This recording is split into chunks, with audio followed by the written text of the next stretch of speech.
घरेलू शॉपिंग हुई और भी आसान। अब आपके शहर सांगला हिल में दुआ सुपर स्टोर।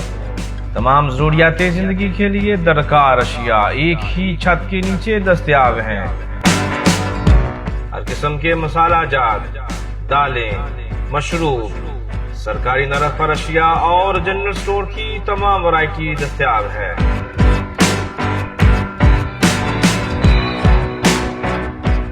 नींद, शादी ब्याह और दीगर तकरीबात के लिए सामान नहायत कम कीमत पर भी दस्तयाब है।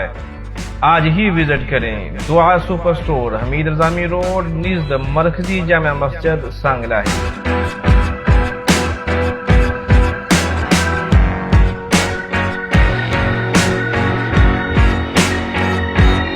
राइटर मोहम्मद यासीन अली नवाज। बिस्मिल्लाहिर्रहमानिर्रहीम। अस्सलाम वालेकुम नाज़रीन, आप देख रहे हैं टॉक शो। मैं हूं आपका मेज़बान बिलाल बशर चौधरी। मुतस्सफ अली संधू के यूट्यूब और फेसबुक अकाउंट से तमाम देखने वालों को खुशामदीद कहते हैं। ABC मीडिया हाउस का ये प्रोग्राम आज पहली बार चौधरी मुतस्सफ अली संधू के अकाउंट से इसीलिए जारी किया जा रहा है ताकि हम ज़्यादा से ज़्यादा लोगों तक ये बात पहुंचा सकें कि हम और हमारे जो नुमाइंदा शख्सियात हैं वो किस तरह खान साहब के साथ इल्हाक करते हैं, मोहब्बत करते हैं और बेशुमार बातें होंगी। लेकिन ये प्रोग्राम कल शब होना था, लेकिन बिजली की जो लोड शेडिंग है उसकी वजह से कल शब ना हो सका। आज भी तखीर का शिकार हुआ। वक्त हमारा 3 बजे था, लेकिन बिजली की वजह से प्रोग्राम तखीर का शिकार हुआ। प्रोग्राम का आगाज मैं उसी लम्हा से करूंगा जिस लम्हा से मैंने कल करना था, यानी कि कल का दिन बड़ा ख़ास और अहम था हमारे लिए। यानी कि डॉक्टर अब्दुल कदीर खान साहब के हवाले से बात करें तो 28 मई 1998 में जब पाकिस्तान के डॉक्टर अब्दुल कदीर खान साहब ने पूरी दुनिया को वो पैगाम दिया जिससे आज हम अल्हम्दुलिल्लाह फ़ख्र से सर बुलंद करते हुए बात करते हैं। और जब भी हम कोई भी ऐसा मौका आता है जब दुश्मन ललकारता है तो हम डॉक्टर अब्दुल कदीर खान साहब की उन काविशों को, उन कोशिशों को याद करते हैं और उनको खराज तहसीन पेश करते हैं कि आपने हमें सर उठाकर पूरी दुनिया के सामने बात करने के काबिल किया। आपकी अनथक मेहनत, आपकी पूरी टीम की अनथक मेहनत की बदौलत पाकिस्तान पहला इस्लामी जो है ना वो एटमी ताकत वाला मुल्क बना, जिस पर हमें बड़ा फख्र होता है। साथ साथ मैं ये भी इजाफा करता चलूँ कि कल मेरे ही शहर में बंगरे भी डालेंगे। पेट्रोल का रेट 30 रुपये बढ़ चुका है। इसी खुशी में चौधरी मोहम्मद बरजीस ताहर साहब के डेरे पर जश्न मनाया गया कि रेट जो है वो बढ़ चुका है। नाम तो था उनका कि हम यौम तकबीर के हवाले से प्रोग्राम करेंगे, लेकिन जब हम उनके बंगले को देखते हैं तो हमें शर्मिंदगी सी महसूस होती है कि ये बंगला किस खुशी में डाला जा रहा है। ये बात समझ से बालातर है। आप देख सकते हैं कि वहाँ पर ये बंगला डाला गया और वहाँ पर अवाम भी मौजूद थी।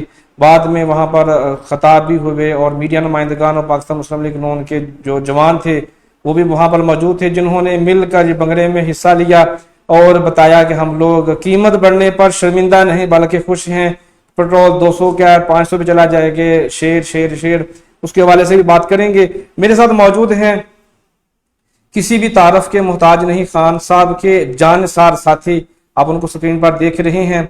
चौधरी मुतस्सफ अली संधू साहब से हम बात करेंगे प्रोग्राम में। और चूंकि चंद दिन पहले ही वो जेल से रिहा होकर आए हैं और यकीनी तौर पर ये एक बड़ा ही मुश्किल मरहला था कि जब किसी को पकड़ा जाता है और पकड़ने के बाद फिर जब उनको जेल में डाला जाता है तो जेल में तो मुजरम जाते हैं, पेशावर लोग जाते हैं। एक शरीफ आदमी का जेल में क्या काम, क्यों पकड़ दकर हुई, और इस हवाले से हम बात करेंगे। जो मनाजर थे उस हवाले से बात करेंगे। खान साहब ने ये जो सिलसिला शुरू किया है जलसों का, लॉन्ग मार्च का, इस हवाले से बात करेंगे। मेरे शहर में मलक आजम तारक सईद गुम्मन हो या रंधावा साहब हों, शहबाज मुख्तार भट्टी, अरशद साहिब, मियां आतफ, उनके हवाले से भी तनकीदी गुफ्तगू करने का आज इरादा रखते हैं। और आखिर में हम इंशाल्लाह अज़ीज़ कोशिश करेंगे उन तमाम सवालात को जानने की कोशिश करेंगे जो आम आवाम फेसबुक पर, व्हाट्सएप ग्रुप्स में करती है। यकीनी तौर पर आप सब इंतजार कर रहे होंगे हम बात करें चौधरी मुतस्सफ अली संधू साहब से। जी अस्सलाम वालेकुम। जी वालेकुम सलाम। क्या हाल चाल है जनाब? ये अल्लाह का शुक्र। बहुत शुक्रिया आपने वक्त दिया। चूंकि काफ़ी देर के बाद आपके साथ गुफ्तगू हो रही है, काफ़ी सारी बातें थी जो मैं चाहता था कि मैं पहले कर लूँ, बाद में सिर्फ आपकी बातें ही सुनेंगे। चौधरी मुतस्सफ अली संधू साहब, जेल में जाने के वाले से बात हम बाद में करेंगे। हम थोड़ा सा वापस जाएंगे जब हमने 3 मार्च को प्रोग्राम किया था, जब कह लें कि कसूरी साहब ने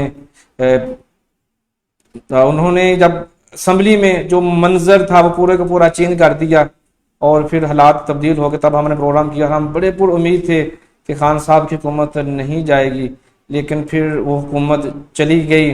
और जो मनाजर हैं साहब आपके सामने हैं, कैसे बयान करेंगे आप उनको? जी, बिस्मिल्लाहिर्रहमानिर्रहीम।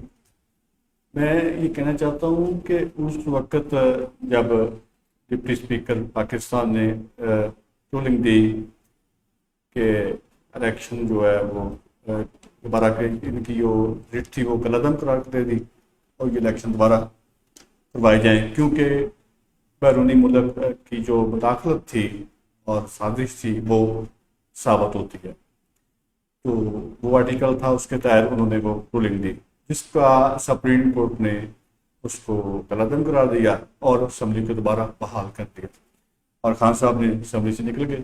जब वो सुप्रीम कोर्ट ने फैसला दिया तो वो टोटल सिनेरियो चेंज हो गया। यानी कि एक तरफ हम इलेक्शन की तरफ जा रहे थे, ग्रांड सेटअप बनाने के लिए जा रहे थे, तो वो दूसरी तरफ जब सुप्रीम कोर्ट का हुक्म है, इदारी बार सुप्रीम कोर्ट का हुक्म सबसे सुपर होता है, तो उसके बाद फिर वो सिनेरियो चेंज हो गया और उनको गवर्नमेंट मिल गई जिनकी कमिटमेंट बड़े लोगों से थी। वो इनको दोबारा गवर्नमेंट मिलना, ये एक बात साबित करता है कि ये 100% जो मुदाखलत थी वो साबित करती है इनको गवर्नमेंट। ठीक है। दूसरा ये है कि इनका जो एजेंडा था वो गैर मुल्की था जी। खत के मुतल्लिक जो इन्होंने कहा, हमारे जो सिक्योरिटी काउंसिल थी जी। जो दुनिया की यानी कि टॉप 3 एजेंसी उसमें शामिल है, जी। उन्होंने कहा कि मुदाखलत हुई है, ये खत जो है असली है। क्या हम किसी के गुलाम हैं कि कोई मुल्क जो है वो हमें ये धमकी दे कि अगर आपने इमरान खान को उतार दिया तो अदम एतमाद कामयाब कर दी तो हम आपको माफ कर देंगे, अगर ना की तो पाकिस्तान को बहुत बड़ी सजा दी जाएगी। क्या हम इतने कमजोर हैं? हमारी फौज पाकिस्तान दुनिया की 5वीं फौज पाकिस्तान है। जी। तो हमें ऐसे घुटने नहीं टेकने चाहिए थे, हमें उस गवर्नमेंट को सपोर्ट करनी चाहिए थी जिसको अवाम ने मुंतखब किया था। बिल्कुल ऐसे ही है। खान साहब को जैसे ही उतारा जाता है, हम देखते हैं कि खान साहब ना तो उन्होंने सोग में कुछ चंद दिन गुजारे, घर में बैठ के उन्होंने रोने धोने की बजाय अगले ही दिन मार्च पे निकल के जलसे के लिए निकल गए और कराची में इतना बड़ा जलसा कर दिया कि समय से बालातर है। एक बार फिर पूरी दुनिया को पैगाम दे दिया कि लोग आज भी खान साहब के साथ हैं। ऐसा क्यों है कि लोग खान साहब की महंगाई के बावजूद, ऐसी पॉलिसीज के बावजूद कि जिनकी वजह से काफ़ी लोगों को जो कारोबार को माजी में जो मुश्किलात का सामना करना पड़ा, तो हम क्यों उनके साथ फिर खड़ी है? देखिए, हम तो ना उस वक्त आपसे ये कहते थे कि जो महंगाई है, जब आप सवाल करते थे आप तो कहते थे, हम कहते थे ये इंटरनेशनल महंगाई है, कोरोना की वजह से जो प्रॉब्लम आई थी जी उसके जो असरात हैं वो हमें झेलने पड़ रहे हैं जी। तो उस वक्त तो कुछ लोग नहीं मानते थे। अब वो देखें कि इमरान खान साहब ने कैसे मैनेज किया जी कि 150 रुपए का पेट्रोल कर दिया। उसको ये नहीं कि बस ऐसे ही कर दिया और ना खान साहब ने ये कहा कि खजाना खाली है, नहीं, मैनेज किया। तमाम पैसे जो उसमें रखे, जो सब्सिडी दी है, वो इर्द गिर्द से पैसे लेकर, ताकि यानी कि इतना नुकसान ना हो, उसको मैनेज किया कि आप जून तक जो है ये कीमत नहीं बढ़ाई जाएगी। और नहीं बढ़ी जून तक, इमरान खान की वजह से, जो इमरान खान ने ऐलान किया था उसकी वजह से, जो उन्होंने मैनेज किया हुआ था उस वजह से जून तक कीमतें नहीं बढ़ी। अब क्योंकि ये देख रहे हैं आप 180 रुपए का पेट्रोल हो गया, मुझे पता चला है कि यकम को फिर महंगा हो रहा है। ये पेट्रोल इतना महंगा कर देंगे, महंगाई इतनी ज्यादा कर रही है, ये मैनेज नहीं कर सकते क्योंकि इनको पता ही नहीं है, इनको अंदाजा ही नहीं है कि हुकूमत कैसे चलानी है। ये हुकूमत में अवाम के लिए नहीं आए, ये तो अपने केसेस के लिए आए हैं। ये तो ओवरसीज पाकिस्तानी का जो वोट है उसको खत्म करने हैं। चले इसके ऊपर आगे जाकर बात करेंगे। मैं चाहता हूँ थोड़ा सा हमें ना पस मंजर को देखना पड़ेगा, क्योंकि जो खान साहब जलसे कर रहे हैं उनका मकसद क्या है, क्या कहेंगे आप इस वाले से? देखो, खान साहब का जलसे करने का मकसद ये था कि एक, मेरे ख्याल से पैगाम पहुंचा है तो जलसे बड़े हो रहे हैं। इमरान खान का जलसा करने से पहले लोगों की तरफ ये पैगाम चला गया था, ये पहुंच गया है। आप किसी गांव के किसी जो खेतों में काम करता है उनसे भी पूछें तो वो ये कहेगा कि ये साजिश हुई है, ये बाहर के मुल्क से साजिश हुई है और फिर इमरान खान को उतारा गया और ये चोर है। ये सब चोरों ने इकट्ठे होकर अपने केस जो है वो क्लियर करवाने, इसलिए इमरान खान को उतारा गया। इस मैसेज को सुन के जब इमरान खान कहीं जलसा रखता था, एक दिन के नोटिस में लाखों लोग जलसे में आ जाते थे, ये सारा देखा है। ये खौफ ज़दा हो गए हैं कि इस वक्त ये इलेक्शन की तरफ क्यों नहीं जा रहे, क्योंकि केस तो इन्होंने क्लियर करवा दी हुई है, यानी कि बिल वगैरह पास करा लिया इन्होंने। जी जी, वो तो आते ही पहला काम ये किया। इसलिए नहीं जा रहे कि इमरान खान का जो टेम्पो है इस वक्त वो बहुत हाई है। पब्लिक कहती है कि जो इमरान खान के साथ तुमने किया है, हम इलेक्शन के दिन आपको बताएंगे वोट के जरिए कि आपने उससे ज्यादती की है और इमरान खान 2-3 से जीतेगा। ये इंशाल्लाह ये मेरा ईमान है कि हमारी जो अवाम है इस चीज पे फैसला कर चुकी है। सही है। जैसे ही हम देखते हैं कराची या लाहौर, फैसलाबाद, गुजरात, ये जहाँ पर भी खान साहब एक बार ऐलान कर देते हैं जहाँ पे जलसा करना है, वहाँ पर अवाम का जम्मे गफीर हमने देखा। तो फिर जब खान साहब की मकबूलियत दिन ब दिन बढ़ रही थी, हर शहर में लोग उनके चाहने वाले हैं, वो उनकी बात पे लब्बैक कहते हुए जलसों में उनकी बात सुनने के लिए भाग जाते थे, फिर लॉन्ग मार्च का फैसला क्यों किया? मार्च का फैसला इसलिए किया था खान साहब ने, वो तो एक एजेंडे का हिस्सा था ना कि हाँ हर बंदा अपने हक के लिए। खान साहब ने कहा कि निकलो हकीकी आज़ादी के लिए, क्योंकि मुल्क तो आज़ाद आज से काफी साल पहले हो चुका है, लेकिन इस मुल्क को अभी तक हकीकी आज़ादी नहीं मिली। जी जी, हम फिर उन्हीं की गुलामी करना चाहते हैं जिनसे हम आज़ाद हुए थे। जी जी, जिससे आज़ादी लेने के लिए हमारे जो बड़े थे उन्होंने कितनी कुर्बानी दी, जी जी, कितनी जानें दी, कितनी शहादतें दी, फिर जाके ये पाकिस्तान आजाद हुआ था। लेकिन अभी भी हम हकीकी आजादी की तरफ नहीं पहुंच सके। खान साहब ने कहा कि आप निकले हकीकी आजादी के लिए, मैं 20 से 30 लाख बंदे को इकट्ठा करूंगा और लोगों को बताऊंगा कि ये जो मार्च है ये एशिया का सबसे बड़ा मार्च है और ये क्या चाहते हैं। ये खुद मुख्तार लोग हैं, ये हकीकी आजादी चाहते हैं। पाकिस्तान ये हुकूमत तस्लीम नहीं करता जो बाहर की हुकूमत है, जो इम्पोर्टेड हुकूमत है। सही है। लेकिन इन्होंने जो रियासती दहशतगर्दी की, क्या इससे पहले कभी मिसाल मिली है? आप बताएं मुझे। पीपल्स पार्टी ने लॉन्ग मार्च किया जी, हमने रोका। नून लीग ने लॉन्ग मार्च किया, हमने रोका। किसी एक कारकुन को कोई पकड़ा? इनका ये बनता था कि लॉन्ग मार्च जो है, हम पुरअमन लोग हैं, हमने पुरअमन एहतजाज करना था, हमें ये चीज ना करते। ये जो पकड़ दकड़ उन्होंने की है, ये उन्होंने अपने पांव पे कलाड़ी मरवाई है। ये देख लेना, क्या ऐसा नहीं होगा कल को इमरान खान की हुकूमत नहीं आनी दोबारा, फिर क्या होगा? फिर ये एहतजाज कर लेंगे। मैं कहता हूं जमहूरियत में एहतजाज का हक सबको होता है, ये हक ना छीने। और मैं एक पुलिस से ये बात कहता हूं, तो खुदा के वास्ते अगर आपने ऐसा ही करना है तो इनसे रिटर्न हुक्म लेना, इनसे कहना कि वजीर दाखिला राणा सनाउल्लाह साहब कि रिटर्न लिख के दें कि हम इसकी जाने भी ले सकते हैं, हम इसको मार भी सकते हैं, हम इसके घरों से ठा भी सकते हैं। रिटर्न लिखाएं, कल को ये आपको भुगतना पड़ेगा। वैसे ही है। अभी जो खान साहब ने फिर 6 दिन का जो टाइम दिया है लॉन्ग मार्च के इख्तिताम पर, वो क्या है, क्या होगा अभी? खान साहब ने 6 दिन के लिए फिर बुलाया हमें। जून के माह में दोबारा लॉन्ग मार्च के लिए कॉल दी जाएगी और उससे पहले खान साहब सुप्रीम कोर्ट जा रहे हैं सुबह, और वो सुप्रीम कोर्ट से इजाजत लेना चाहते हैं। वो कहते हैं हिफाजती इजाजत लेना चाहते हैं कि हम पुरअमन एहतजाज करना चाहते हैं, जो हमारे आइन में लिखा हुआ है कि कोई भी पुरअमन एहतजाज कर सकता है, रियासत उसको रोक नहीं सकती। जी। उसके लिए हमें एक इजाजत दी जाए, हमारे रास्ते बंद ना किए जाए, हमारे कारकुनों की गिरफ्तारी ना की जाए। तो ये एक जब कल मिल जाएगी इजाजत, उसके बाद इंशाल्लाह लॉन्ग मार्च की कॉल होगी और इंशाल्लाह हम साबित करेंगे कि ये 30 नहीं, ये 40 लाख लोग निकले। लोग कहते हैं कि जो पेट्रोल का रेट बढ़ना है, ये साबित करता है कि ये जो मौजूदा हुकूमत है, इम्पोर्टेड जिसको हुकूमत आप कहते हैं, ये नहीं जा रही। अगर जानी होती तो वो लोग कम अज़ कम पेट्रोल की कीमत ना बढ़ाते। इस बात में कितनी ताकत है। पेट्रोल की कीमत तो उन्होंने IMF कहने से बढ़ाई है ना। IMF ने कहा है कि अगर आपने पेट्रोल की कीमत ना बढ़ाई तो हम आपको कर्ज नहीं देंगे। सऊदी अरब से ये कर्ज लेने गए थे, बड़े पूरा उम्मीद थे कि 8 अरब डॉलर हमें मिलने लगे हैं। उन्होंने कहा भाई हमारा जो 3 अरब देना ना आपने वो भी निकाले। फिर मुंह लटका कर वापस आए, UAE गए, वहां किसी ने पूछा तक ना कि तुम कहाँ से आए और कौन लोग हो। घूम घुमा के वापस आ गए। जब वापस आ गए तो डॉलर जो है 205 पे चला गया आज। वो सारा सिनेरियो उन्होंने देखा और उन्होंने देखा कि अब हमसे वो काम खराब हो गया है।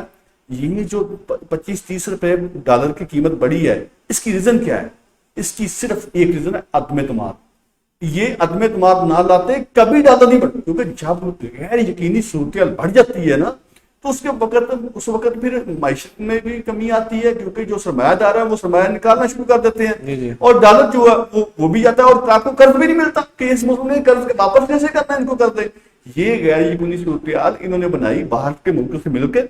उसके बाद इनसे संभला नहीं, आज तक नहीं संभला, नहीं संभलेगा। मैं दावा करता हूं ये जब भी इलेक्शन कराएंगे इंशाअल्लाह ताला इनसे संभल जाएगा। सही है, ठीक है। अब और भी सवाल यहाँ पे ब्रेक लेंगे, ब्रेक के बाद वापस आएंगे तो इंशाल्लाह से हम जो अगला सेशन है वो हम मकामी जो लीडरान हैं, जो हमारे कहने को उम्मीदवारान हैं, उनके वाले से बात करेंगे और जो कारकुनान उनके वाले से बात करेंगे कि उनके ख्यालात को और उनके जज्बात को जो मजरूह किया गया है उस हवाले से तलक सवालात करेंगे। छोटी सी ब्रेक के बाद वापस आते हैं। घरेलू शॉपिंग हुई और भी आसान। अब आपके शहर सांगला हिल में दुआ सुपर स्टोर। तमाम ज़रूरियाते जिंदगी के लिए दरकार अशिया एक ही छत के नीचे दस्तयाब हैं। हर किस्म के मसाला जात, दालें, मशरूब, सरकारी नरक पर अशिया और जनरल स्टोर की तमाम वैरायटी दस्तयाब है।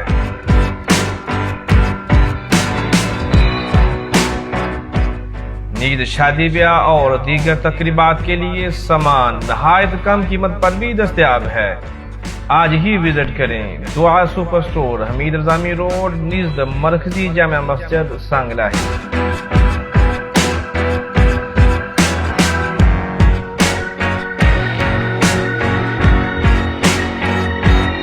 राइटर मोहम्मद यासीन अली नवाज।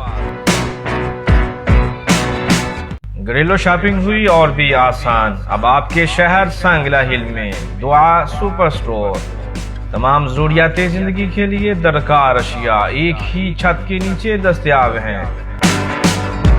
हर किस्म के मसाला जात, दालें, मशरूब, सरकारी नरक पर अशिया और जनरल स्टोर की तमाम वैरायटी दस्तयाब है।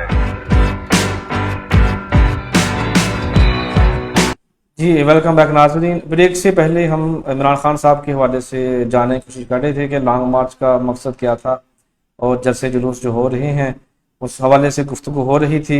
इससे पहले कि मैं मकामी सवालात की जानब चलूँ, एक कमेंट शेर हुकन चद्दर साहब ने किया है, चाहता हूँ कि वो उसको शामिल कर लूँ क्योंकि आज आपकी ID मेरे हाथ में है।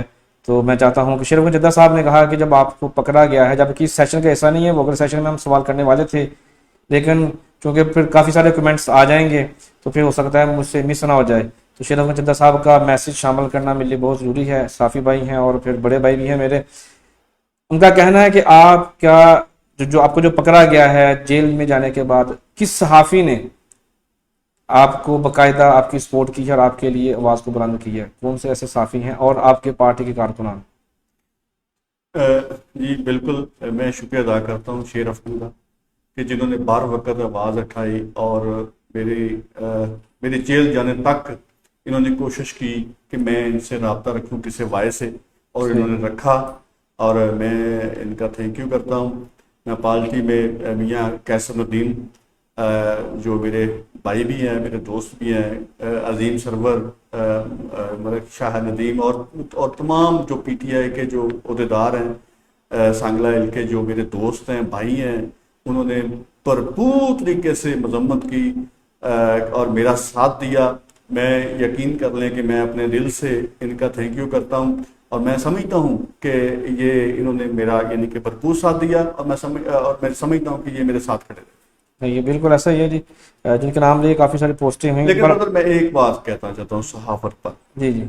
मुझे इंतहाई अफसोस से कहना पड़ा कि एक गिरफ्तारी हुई सांगला से, सिर्फ एक ही गिरफ्तारी हुई, और जिस तरीके से गिरफ्तार किया, मैं आपके सवाल का जवाब दूंगा जब आप सवाल करेंगे जी, आप। अगले सेशन में करेंगे हम हाँ, इंशाल्लाह डिटेल में। लेकिन मुझे इतना अफसोस हुआ सांगला के मीडिया पर कि किसी ने बोलने की जुर्रत नहीं की। ऐसा महसूस हुआ, हो रहा था जैसे इनको मैनेज किया गया था इंतजामिया की तरफ से कि आपने पीटीआई के किसी बंदे की खबर नहीं लिखवानी, किसी बंदे की पोस्ट नहीं कर दी, किसी बंदे की खबर नहीं लेनी। इनका हक था ये उनसे पूछते कि जो आपने गिरफ्तार किया वो आपने कहां रखा है। इनका हक था ये उससे पूछते कि कब उसको आपने कहां लेके जाना है।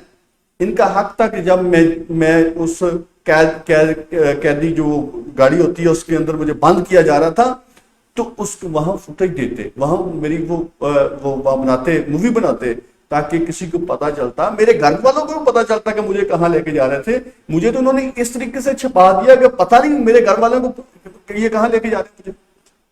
मैं इसको आपका जवाब चले, मैं चाहता हूँ कि इसी को आगे कंटिन्यू कर लेते हैं, दूसरे सवाल फिर अगले सेशन में कर लेंगे।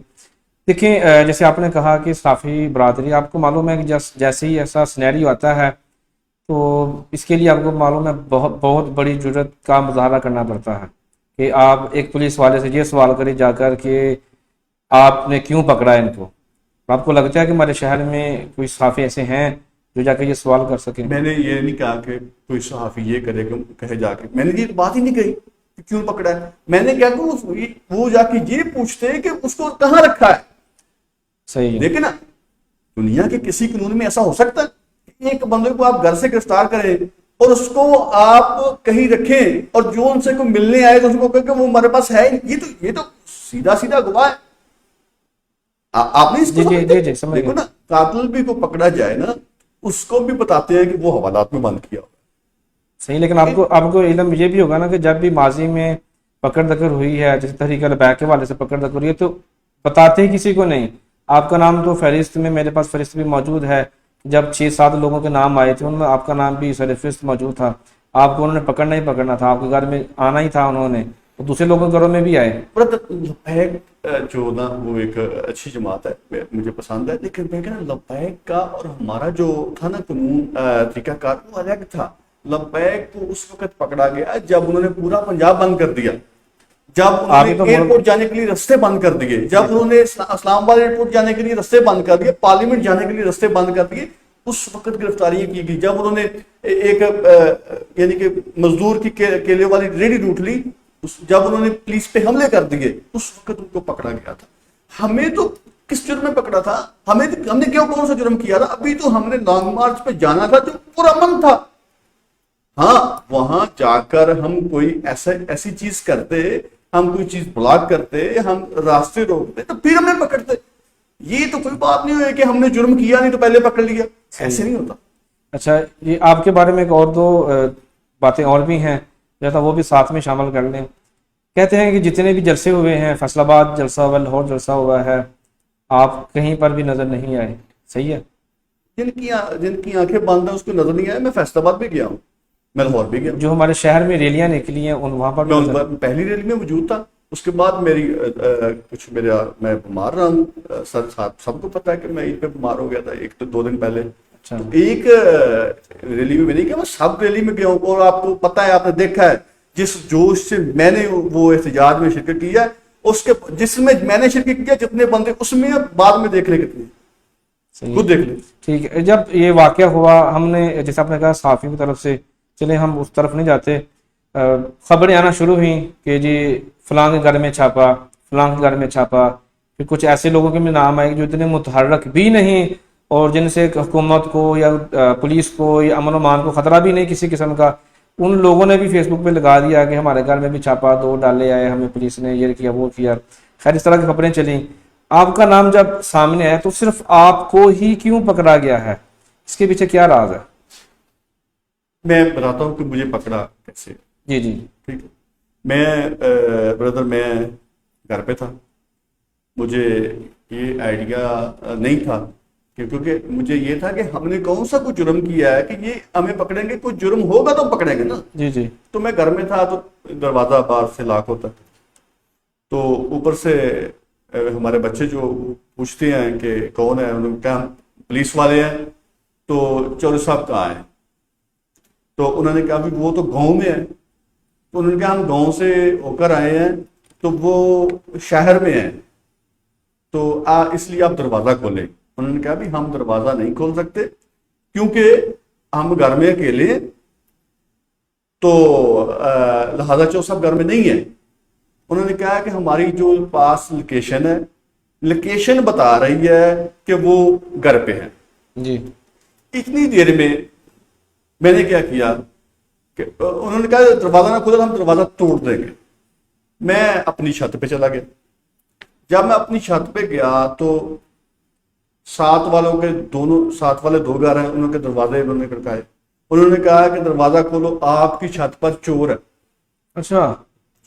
आपकी छत पर चोर आ गया है, तो जल्दी से दरवाजा खोले, हमने उसको पकड़ना है। ये किसी को भी आप कहें तो आप खोले। उन्होंने दरवाजा खोला जी जी। तो SHO समेत टोटल नफरी जो वो मेरी छत पे सामने आ गई। अच्छा, जब उस मेरे सामने आमने सामने आ गए तो उन्होंने कहा जी संधू साहब आप प्लीज गिरफ्तारी दे दें, आप सियासतदान हैं, ऐसे ना करें, तो ये तो आपकी शान है वगैरह वगैरह। तो मैंने कहा चलो चलते हैं, ठीक है, मैं आपको गिरफ्तारी देता हूँ। उसके बाद मेरे पाँव पे जूता नहीं था क्योंकि दूसरी छत थी और जूता नहीं था। आप यकीन कर लें, मैंने आवाज़ दी घर, मैंने कहा भी ऐसा करें कि मेरा जो जूता है ना वो नीचे भेज दें। और मैंने उससे रिक्वेस्ट की कि मुझे कम से कम कपड़े चेंज करने दें, मेरे कपड़े चेंज होने वाले हैं, मेरी जूती चेंज होने वाली है। तो उन्होंने कहा आप तो सब आप बैठे ना मोटरसाइकिल पे, यानी एक गाड़ी उन्होंने एक तरफ खड़ी की थी, दूसरी गाड़ी उन्होंने दूसरी तरफ खड़ी की, और 2 मोटरसाइकिल मेरे घर के सामने और 5-7 पुलिस वाले सामने खड़े। मुझे नंगे पाँव अच्छा थाने लेके आए। नंगे पाँव मुझे थाने लेके आए जैसे कोई दहशतगर्द पकड़ा है उन्होंने। ये किस वक्त की बात है? ये किस टाइम क्या था उस वक्त? तकरीबन 12 साढ़े रात के एक भी कह सकते हैं। जब मैं इधर आया तो उस वक्त इन्होंने मेरे फिर वो पीछे से वो जूते भी ले आए, वो कपड़े भी ले आए, मैंने कपड़े चेंज कर लिए।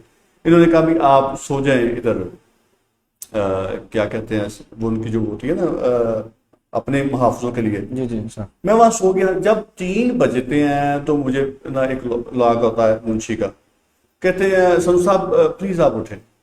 मैंने कहा भी क्या बात है, आपको हवालात में बंद कर। अच्छा। मैंने कहा चले। मैंने वहाँ से वो एक कपड़ा था मैंने वो पकड़ लिया, वो पकड़ के जारी बात है वो नीचे कोई होता नहीं है, मैं चला गया हवालात में। उन्होंने मेरी पिछली वाली जो हवालात वहाँ बंद कर दिया। मैंने साथ वाले से पूछा भी आपका क्या जुर्म है? उन्होंने कहा मैं 302 का मुझ पर जुर्म है। अच्छा। 301 मैंने किसी को मेरे कज़न ने किसी को फायर मारे थे और मेरा भी उसके अंदर नाम आ रहा है। तो मैंने दूसरे से पूछा कि तुम कौन हो? उसने कहा मैं डकैत हूँ, मैंने मोटरसाइकिल चोरी की है।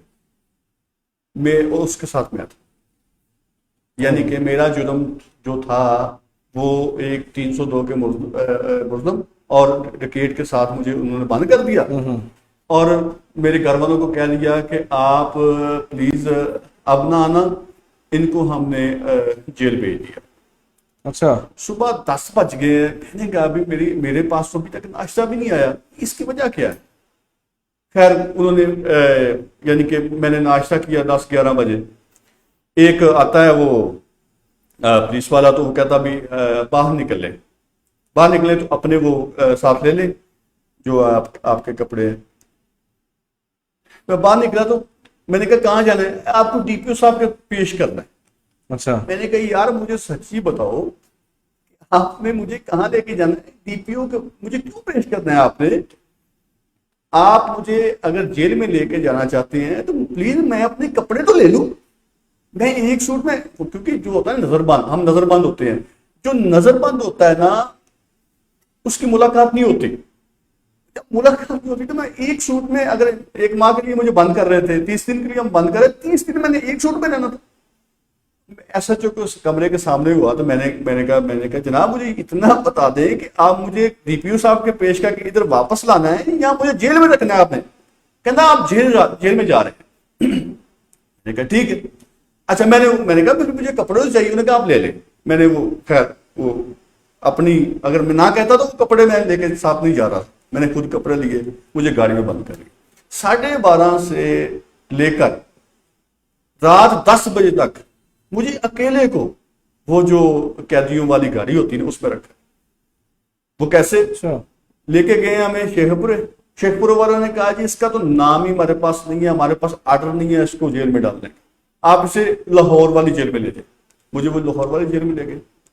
लाहौर वाली जेल में जब जा रहे थे, सामने कंटेनर वगैरह लगे थे, सारे रास्ते बंद थे। देखे ना कि पुलिस वाले नहीं जा सकते तो हमारे काफिले कैसे जाते वहां। अच्छा, उन्होंने कहा जेल तो हम जा ही नहीं सकते, ये मुमकिन ही नहीं है, रास्ते बंद है। उन्होंने कहा इसको कसूर की जेल में ले लो। जब कसूर की जेल में पड़ा तो वहां भी बंद, हर चीज बंद। फिर उन्होंने कहा कि तकरीबन हर चीज बंद है, ये मुमकिन नहीं है कि हम मोटरसाइकिल पे भी इनको ले जाए। उन्होंने कहा आप ऐसा करें इसको वापस सांगला ले। अच्छा, उन्होंने कहा भी आप सांगला वापस जा रहे हैं। मैंने कहा भी आप ऐसा करें, एक ट्राई करें, मुझे शेखपुरा जेल में भेज दे, मुझे सांगला ना भेजे। खैर उतनी देर क्या हुई कि डीपीओ साहब की कॉल आई उनको शायद दफ्तर से। उन्होंने कहा भी हमारी बात हो गई है शेखपुरा जेल में, तो आप इनको शेखपुरा जेल में प्लीज ले जाए। रात के 10 बजे मुझे इन्होंने शेखपुरा जेल में डाला। 12 बजे के बाद 10 बजे तक। मेरा क्या जुर्म था यार कि 10 घंटे अकेले को कैदियों वाली गाड़ी में रखा। बाकी जो 11 थे डिस्ट्रिक्ट ननकाने के लोग जो थे वो एक गाड़ी में रखे, मुझे अकेले को एक गाड़ी में रखा। लेकिन मैं आपको एक बात बता दूं, मैंने ये सारा कुछ सब्र से किया और मैंने अपने नजरिए पर और अपनी पार्टी पर और इमरान खान के लिए किया है। मैंने अपने घर वालों से कह दिया था कि अगर इस हकीकी आजादी में मेरी जान भी चली जाए तो आप लोगों ने बाद में यही कहना है कि मैंने छोटी सी कुर्बानी दी है हकीकी आजादी के लिए। प्लीज आप लोगों ने यह नहीं कहना कि हमसे ज्यादती हुई है। मेरी जान भी चली जाए तो आपने कहना है कि हमने छोटी सी कुर्बानी दी है इस मुल्क के लिए। बात काफ़ी गमज़दा है, चूँकि जो अपने मनाज़र बयान किए हैं किसी भी बाइज़्ज़त शहरी के लिए जिसने सियासत भी पाक साफ की हो उसके लिए बड़ा मुश्किल होता है इन सारे मामलात को देखना।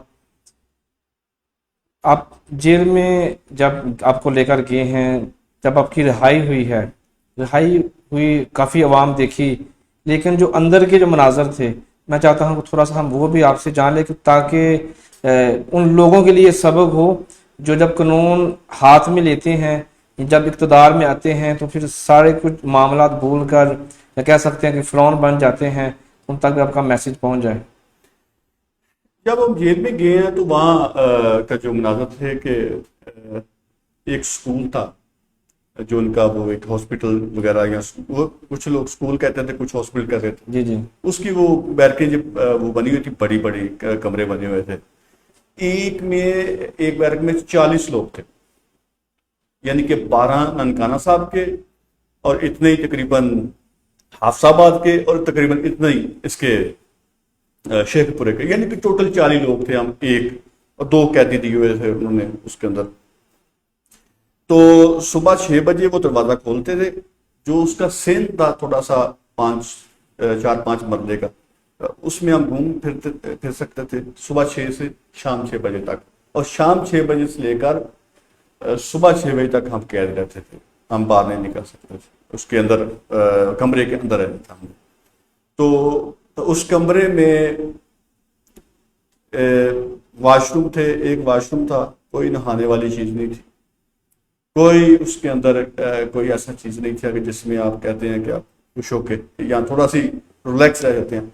लेकिन हमारा मकसद था, हमें पता था हम कैद हैं, कि जो कैद होता है उसकी सारी बात उसकी ऐसी सजा होती है तो उसको फिर हमने सब्र से, तहम्मुल से, और हमने तो अहद कर दिया था, हमने एक अंदर अपने कह दिया था कि हम 1 माह के लिए इधर हैं, तो हमने इधर ही रहना है। वो एक सब्र आ चुका था और एक जज्बा था कि हम जितनी देर भी इधर रहेंगे ये एक हमारी पार्टी के लिए एक छोटी सी कुर्बानी होगी। उस जज्बे के तहत हमें ये इतना महसूस नहीं हो रहा था। सही है। तो जब आपको रिहा किया गया था, किन किन लोगों ने आपके लिए कोशिश की, और फिर कौन कौन से लोग, एक वीडियो भी चल भी रही है जो मुझे आपके फेसबुक अकाउंट से ही मिली, जो जब आपको रात के अंधेरे में वहाँ वेलकम किया गया, जब रिहाई हुई, तो थोड़ा सा वाले से बताइए किन लोगों ने कोशिश की आपके लिए। यार मैं इस वक्त बड़ा हैरान हुआ कि जब मैं बाहर आया, उससे पहले का जब जिस दिन डिप्टी सुप्रीडेंट ने विजिट किया, उन्होंने कहा भाई आज लग रहा है अभी आप लोगों की रिहाई हो जाएगी। जी जी। तो हमें एक खुशी महसूस हुई। तो उसके बाद तकरीबन रात 12 बजे वो आए हैं कि आप डिस्ट्रिक्ट ननकाना सबसे पहले निकलेगा। तो जब हमने रिहाई की तो उन्होंने कहा भी आपको लेने के लिए लोग बाहर खड़े हुए हैं इस वक्त तक। कानून की यार मुझे यकीन नहीं था कि मेरे घर वाले भी मुझे लेने इस वक्त आ सकते हैं। जब मैंने देखा तो सैकड़ों लोग वहां हमारे इस्तकबाल के लिए खड़े थे। वाह। और तकरीबन काफी लोग जो थे मेरे घर वाले थे, मेरी फैमिली थी, मेरे दोस्त थे। मैं अपने दोस्तों को देख के इतना खुश हुआ कि यार ये वो लोग हैं कि जो मेरे लिए इधर आए हैं और इस वक्त तक खड़े हैं। और दिल को बहुत खुशी हुई कि जो मैंने ये चीज की है उसका जो अदालत होना वो थोड़ा सा महसूस हुआ। उसके बाद वहां से निकल के हम घर वापस आ गए। सही है। चंद लोगों का नाम बता दें जो आपको याद हो, सरफेस लोग हैं जो आपके वेलकम के लिए वहाँ पे खड़े थे। वीडियो में से चूंकि फेस कुछ क्लियर भी नहीं है, कुछ नाम बताना पसंद करेंगे? वहाँ लोग, हाँ मैं ये बताना चाहता हूँ कि हमारे लिए जो एफर्ट की है दिन रात, मेरे भाइयों ने, मेरे कजनों ने, मेरे दोस्तों ने, अगर रात के 3 बजे भी उनको कॉल किया है। खुर्रम शहजाद विरक जी, खुर्रम शहजाद विरक डिस्ट्रिक्ट बार शेखपुरा के एडवोकेट हैं वो। उन्होंने मेरे लिए या सबके लिए जी जी, जो एफर्ट उसने किया है, किसी बंदे ने कोई एफर्ट ऐसी नहीं की। मुझे जो जब मैं रिहाई से वापस आया हूँ, मैं उसको सलाम पेश करता हूँ और उसका शुक्र अदा करता हूँ खुर्रम शहजाद विरक साहब का कि उन्होंने बहुत अच्छे तरीके से हमें, यानी कि जब हमारी रिहाई हुई है तो उस वक्त भी हमारे साथ थे। जी जी। उसके बाद गुजरांवाले के थे वो नासिर चीमा साहब, एक्स MP, उन्होंने हमारे लिए कोशिश की और जो हमारे भाई बताते हैं। तो ये एक अच्छी चीज थी जो मैं, और कुछ का मैं नाम लेना नहीं चाहता क्योंकि वो पता नहीं उनका PTI से इतना ताल्लुक था या नहीं, तो मैं अगर लेता हूँ तो शायद वो महसूस ना कर दें, लेकिन वो मेरे दिल में जरूर मौजूद है। चलो सही है, ठीक है। तो सांगरहेल से कोई ऐसा शख्स जो आपको वहाँ पर रिसीव करने के लिए गया हो, कोई बड़ा नाम? नहीं, सांगला इससे कोई रिसीव बड़ा नाम नहीं गया रिसीव। दुख तो है फिर? मैं दुख इस चीज का होता है जिसपे कोई यकीन एतमाद हो। मुझे पता था कि मैं ये आज़ादी की जंग मैंने पूरी लड़नी। सही है। अवामी सवाल है, फिर शेरफ जद्दा साहब ने कर दिया है, मैं चाहता हूँ आपसे पूछ ही लूँ। वो लिखते हैं कि अगर आप पकड़े ना जाते तो सांगरहेल से सबसे बड़ा जो है ना काफिला इस्लामाबाद की तरफ रवाना होता। बात सही है? मैं इसमें बाद में बात करूंगा। मुझे जब मैं रिहाई मेरी हुई, मैं वापस आऊँ तो सबसे पहले मुझे कॉल ब्रिगेडियर जाज शाह साहब की आई, जो हमारे डिस्ट्रिक्ट के प्रेसिडेंट भी हैं और वज़ीर दाखिला भी रहे हैं। जी जी। उन्होंने मुझे अप्रिशिएट किया और उन्होंने मुझे मुलाकात की दावत भी दी। जी। उसके बाद मुझे शाह महमूद कुरैशी साहब की कॉल आई, मैं उसका भी थैंक यू करता हूँ। उन्होंने मुझे अप्रिशिएट किया और उन्होंने कहा कि आप बहुत जल्द इमरान खान से आपकी मुलाकात होगी और आपके ये जो कुर्बानी है ये रायगा नहीं जाएगी। तो उस वक्त भी हौसला हुआ। उसके बाद बाबर अवान के सेक्रेटरी थे, उन्होंने कॉल की, उन्होंने कहा भाई बाबर अवान साहब तो आपसे बात अभी नहीं कर सकते, लिहाजा उन्होंने कहा कि आपकी मेरी वो वल्दियत पूछी है, मेरा वो शनाख्ती कार्ड नंबर लिया। उन्होंने कहा कि आपकी फ़रिस्त तैयार हो गई है, आपकी खान साहब से मुलाकात कराई जाएगी। आप हमारे सफ़ावल के लोग हैं जिन्होंने कुर्बानी दी है। मैं उनका थैंक यू करता हूँ, उनका शुक्रिया अदा करता हूँ कि उन्होंने मेरे से रब्ता किया। दूसरी बात ये जो शेर अफगर ने कही है कि जब किसी ने मेरी सिफारिश की डीआईजी से। तो डीआईजी ने कहा कि डीपीओ से कि आपको पता है कि मुतस्सिफ संधू कौन है? उन्होंने कहा भी पता है। उन्होंने कहा भी आप उसको गारंटी देते हैं कि अगर हम उसको छोड़ देंगे तो काफिला नहीं निकलेगा? कहीं मैं तो ऐसी कोई गारंटी नहीं दे सकता। वो जो थे ना लोग, सियासी लोग थे, जो मेरे दोस्त थे जिन्होंने सिफारिश की, उन्होंने कहा भी बिल्कुल हम गारंटी देते हैं कि वो नहीं जाएगा। लेकिन उन्होंने कहा कि आप नहीं जानते, वो मुतस्सिफ संधू कभी चुप नहीं रहेगा, वो बाहर जाएगा तो काफिला निकल जाएगा। ये उनके जज्बात थे। लेकिन काफिला इस तरीके से निकलना था, वो मैं बताता हूँ कैसे निकलना था। ये इन्होंने एक टास्क देते सब जो सांगला हिल के लोग थे, जैसे कि ब्रिस्टल ज़फ़रुल्लाह की एक फ्लोर बिल है, वहां काफी रकबा खाली है, ये 500,000 बंदा वहां इकट्ठा करते, वहां तंबू शंबू लगाते, वहां पानी शानी का अरेंज करते, खाने का अरेंज करते, लीडर भी वहां रहते, गाड़ियां भी उसके अंदर होती, हर चीज वहां मौजूद होती। 2 दिन पहले वहां सब इकट्ठे हो जाते, वहां जलसे जुलूस, यानी कि वो लोगों को कहते कि आपने इधर ही जाना है, आपने बाहर नहीं जाना। ना तो कोई इतने लोगों को पकड़ सकता है और ना ही कोई फिर किसी को काफिले से रोक सकता है। सुबह जब इन्होंने निकलना होता तो वहां से एक काफिला 500 लोगों का, 1000 लोगों का काफिला बनाकर निकलते। मैं देखता कि कौन पकड़ता है इनको, लेकिन पता नहीं इन्होंने ऐसे मैनेज क्यों नहीं किया, मैं नहीं समझता इस बात। इस तरह से ये ठीक है, बहुत शुक्रिया नाज़रीन। अभी और भी तलक सवालात बाकी हैं जो कि हमारे मकामी होंगे। सेशन आगे पीछे हो गया है, सवालात हमारे वही थे, बहुत तफसील के साथ हमें उन्होंने बताया जेल के मामलात और दीगर जो मामला थे। वापस आएंगे ब्रेक के बाद तो फिर हम शामिल करेंगे उन तमाम सवालात को जो कि मेरी जो मकामी क़यादत है उनके साथ ताल्लुक़ रखते हैं। ब्रेक के बाद वापस आते हैं। घरेलू शॉपिंग हुई और भी आसान। अब आपके शहर सांगला हिल में दुआ सुपर स्टोर। तमाम ज़रूरियाती जिंदगी के लिए दरकार अशिया एक ही छत के नीचे दस्तयाब हैं। हर किस्म के मसाला जात, दालें, मशरूब, सरकारी नरक पर अशिया और जनरल स्टोर की तमाम वैरायटी दस्तयाब है।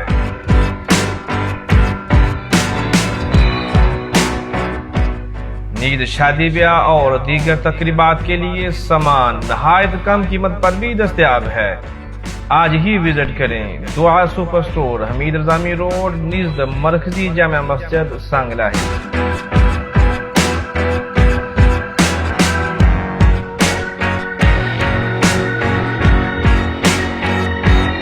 राइटर मोहम्मद यासीन अली नवाज।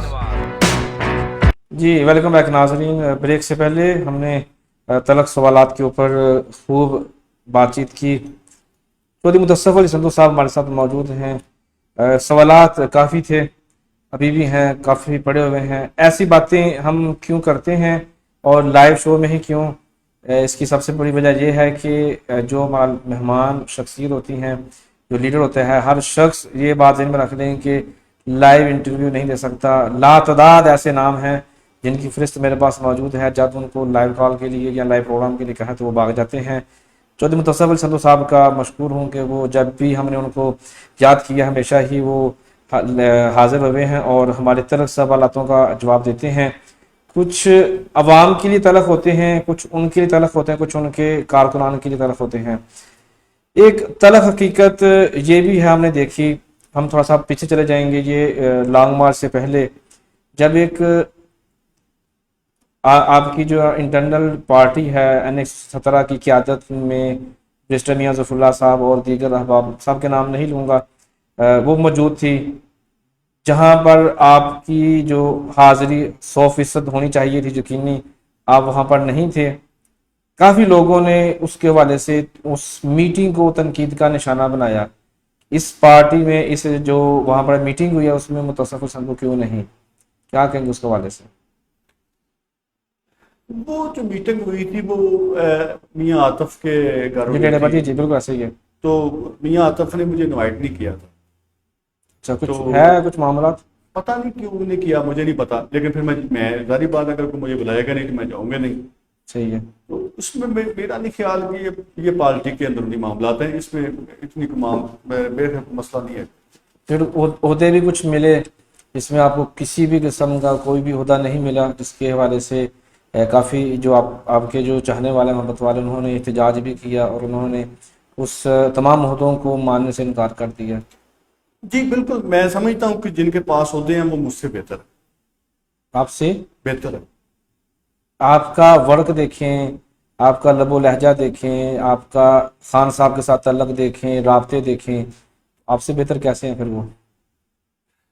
पार्टी बेहतर जानती है, लेकिन वो पार्टी उन्होंने चूज किया है, उन्होंने चुना है, तो पार्टी ने अपना सारा सिस्टम देखा होगा, उन्होंने पार्टी को लगा कि ये सबसे बेस्ट है, तो उन्होंने उसको एरिया लगा, उसको मैं अच्छे तरीके से काम नहीं कर सकता, उन्होंने मुझे नहीं होता दिया, इसलिए मैं अपनी पार्टी के हर हुक्म का ताबे। अभी अलहदा काफ़ी सारे ग्रुप हो चुके हैं, जैसे कि मलक आज़म साहब की बात कर लें, पहले हम उनकी तरफ जाते हैं। मलक आज़म साहब ने पीपी 131 की इलेक्शन लड़ने की बात की थी, उनके दो ख़ास बंदे मलक फ़ैज़ान और मियां अजीम सरवर उनको छोड़ चुके हैं, ऐसी बातें फेसबुक पर हम देख रहे हैं, ऐसा क्यों है? देखिए, पहली बात तो है कि मलक फ़ैज़ान या मलक अजीम ये किसी एक बंदे के बंदे नहीं है, ये तहरीक इंसाफ के आदमी हैं। सही, जिसके पास तहरीक इंसाफ की टिकट होगी ये लोग उसके पास होंगे। बाकी पसंद नापसंद हर किसी की होती है, यानी कि मेरी पसंद हो सकती है कि टिकट किसी को मिले या किसको मिले, लेकिन अगर पार्टी टिकट उसको नहीं देती तो हम ये तो नहीं कहेंगे कि हम उसके साथ हैं, हम फिर जो जिसको पार्टी टिकट देगी हम उसके साथ हैं, लेकिन हम पार्टी को इंशाअल्लाह ये जरूर बताएंगे, ये मेरा आपसे वादा है, ये हम जरूर बताएंगे कि हम जीत कैसे सकते हैं, आगे पार्टी की मंत्री है। सही है इंशाल्लाह। तारा सैयद घुमन साहब की हम बात कर लें, उससे भी हम सवाल कर चुके हैं इसी हवाले से ही, अगर उनको टिकट नहीं मिलती तो वो क्या करेंगे, उनका भी फैसला क्लियर है। मलक आज़म साहब भी पार्टी के साथ वाबस्ता हैं और बड़ी ओहदे पर पहले रह चुके हैं, चेयरमैन बैतुल माल पंजाब अभी भी हैं कि नहीं? जी मौजूद है, ठीक है माशाल्लाह। तो बहुत बड़ा ओहदा उनके पास मौजूद है, काफ़ी उन्होंने काम भी किए, काफ़ी अशखास को उन्होंने इधर उधर किया पार्टी से, तो अपनी पार्टी में अटैच किए और जलसे जुलूस भी किए। आपको क्या लगता है कि इस बार पीपी 131 की टिकट किसको मिलेगी?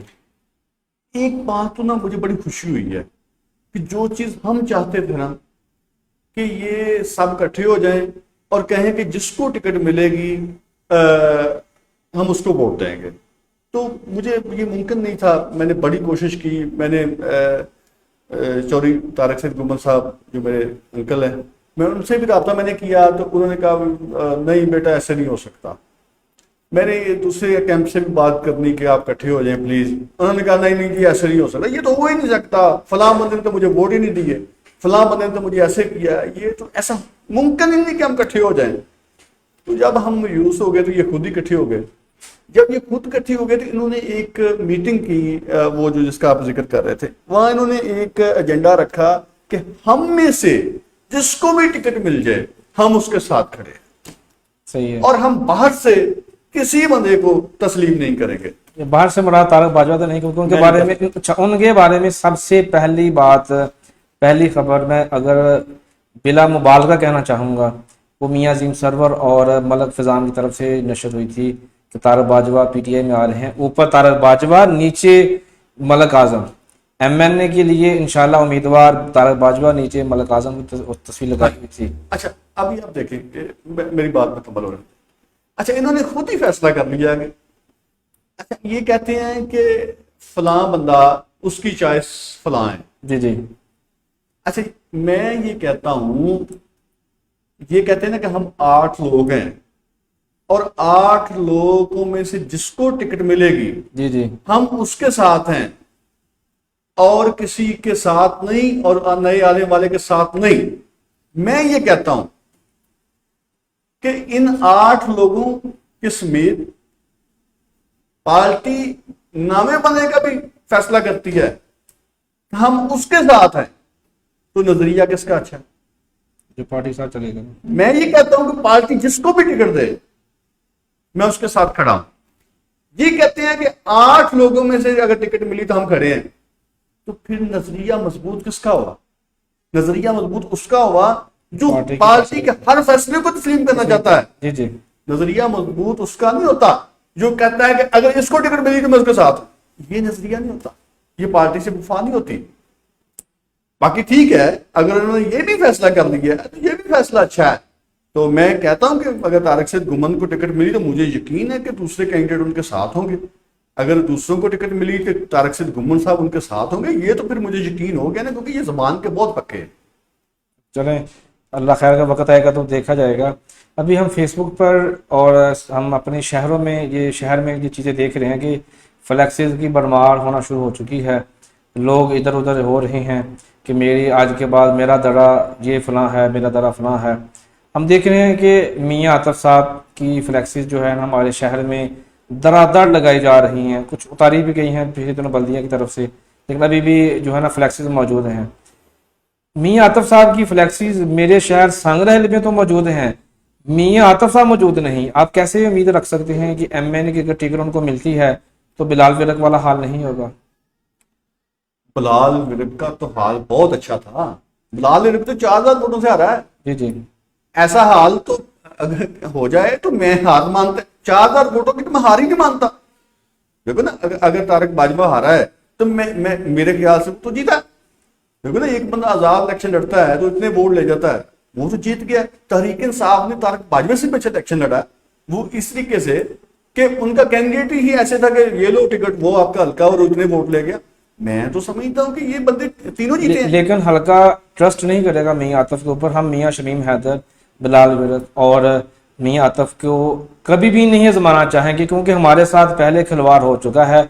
मियाँ शमीम हैदर ने एक ही प्रोजेक्ट दिया और वो भी फ्लॉप, बहुत अच्छा प्रोजेक्ट था जिसको फ्लॉप उनकी हिजात में ही कर दिया गया। हम मियाँ आतिफ को कैसे एक्सेप्ट करेंगे जब बिलाल विरक ने हमें वोट लेने के बाद पलट कर भी नहीं देखा? आप कैसे उम्मीद रख सकते हैं कि मियाँ आतिफ मलिक आजम के साथ इस हल्का में आएगा, हम हम खुशामदीद कहेगी? अमीर से है, टिकट का फैसला पार्टी ने करना है। पार्टी खूब जानती है कि इलेक्शन कैसे जीतेगा। सही है। अभी अरशद शाही, शहबाज मुख्तार भट्टी और मियाँ आतिफ साहब, बैरिस्टर मियाँ ज़फ़रुल्लाह साहब, ये सब लोग एनए की टिकट के लिए, बैरिस्टर ज़फ़रुल्लाह साहब कहाँ है अभी? वो तो अमेरिका में वापस आ जाएंगे ना। सुनो, ऐलान तो किया हुआ ना, फेसबुक के ऊपर तो ऐलान है, रियलिटी में तो खैर कुछ भी नहीं अभी तक उन्होंने किया, जैसा कोई इकदाम नहीं किए जिससे साबित हो, लेकिन उनके चाहने वालों ने ऐलान कर दिया। जब ये ऐलानात का जो चल रहा था ना मुकाबला, कि उसने भी एमएनए के लिए ऐलान कर दिया, उसने भी एमएनए के लिए ऐलान कर दिया, उस वक्त उन्होंने ऐलान किया। बहरहाल अगर इन चारों पांचों लोगों में से किसी एक को टिकट मिलती है, हम 2013-2018 को देखते हैं तो हमने ये भी देखा है कि पार्टी के लोगों ने पार्टी के ही लोगों को उस तरह सपोर्ट नहीं की जिस तरह की सपोर्ट करनी चाहिए थी। 2023 में या जब 2022 में जब ये इलेक्शन होते हैं तो आपने कहा कि ये ज़बान के पक्के हैं, माजी कहता है कि ये अपने मफाद के पक्के हैं। आप क्या कहेंगे? देखिए, माजी में ऐसे फैसले नहीं हुए थे जो अभी हो गए। मैं आपको गारंटी करता हूँ यार, ये बहुत पक्के हैं। ये देख लेना, ये 8 लोगों में से जिसको भी टिकट मिलेगी ये उसके साथ होंगे, देख लेना, ये 1 इंच भी इधर उधर नहीं होंगे। 2013 में सजाद रंधावा साहब को टिकट मिली, मलिक आजम साहब घुमन साहब के साथ थे। फिर जब 2018 में घुमन साहब को टिकट मिली तो इख्तिताम पर जोर जर निकला सबके सामने ही है। लेकिन 18 में तो सब इकट्ठे हुए, लेकिन अभी भी हमारी जो आवाम है वो इसी शजोपंज में है कि मलिक आजम साहब के इंटरव्यू में वो मौजूद है। नाराजगी की वजह उन्होंने बता दी, एक दिन पहले जो ऐलानात हुए, जो पोस्टें लगी घुमन साहब के बेटे की तरफ से, मतलब अवाम अभी भी शशोपंज में है, परेशान है कि अगर ये इकट्ठे होते हैं, जिस तरह ये फ्लैक्सेस पे पैसे लगा रहे हैं, ये पार्टी मीटिंग्स पे पैसा लगा रहे हैं। अभी कल ही हमने अरशद शाही को अपने हलके में देखा, कभी वो इज़हार अफसोस के लिए आ रहे हैं, कभी मुलाकात के लिए ही आ रहे हैं। तो जितनी उनकी इन्वेस्टमेंट है, उनको डर तो है ना कि हमारी ज़ाया ना हो जाए अगर उनको टिकट नहीं मिलती।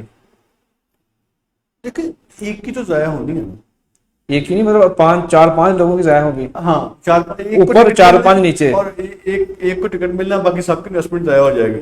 ऐसा ही तो है। देखिए ना, ये पार्टी का हुस्न है। ये समझ लें कि तहरीक इंसाफ की मकबूलियत के जो बुलंदियां हैं, ये उसकी निशानी करती है कि उम्मीदवार, मैं आपको यकीन से कहता हूं कि इस दफा जिसके पास टिकट होगी वो जीत जाएगा। मुझे ये यकीन है। देखिए ना, मैं अपनी बात, आपको लगता है बलूचिस्तान के मुकाबले में कोई मराठी जीत सकता है? तो अवाम ने देना है ना। कौन कहता है वोट अवाम ने देना है? बलूचिस्तान कौन कहता है? हमारे हलके में वोट अवाम देती है। देखिए, जो आप बात कह रहे हैं ना, उसमें याद रखें कि 2-3 हज़ार का फर्क होता है, 25-30 हज़ार का फर्क नहीं होता। मैं माफी चाहता हूँ आपकी बात कट करते। आपने कहा वोट आवाम देती है।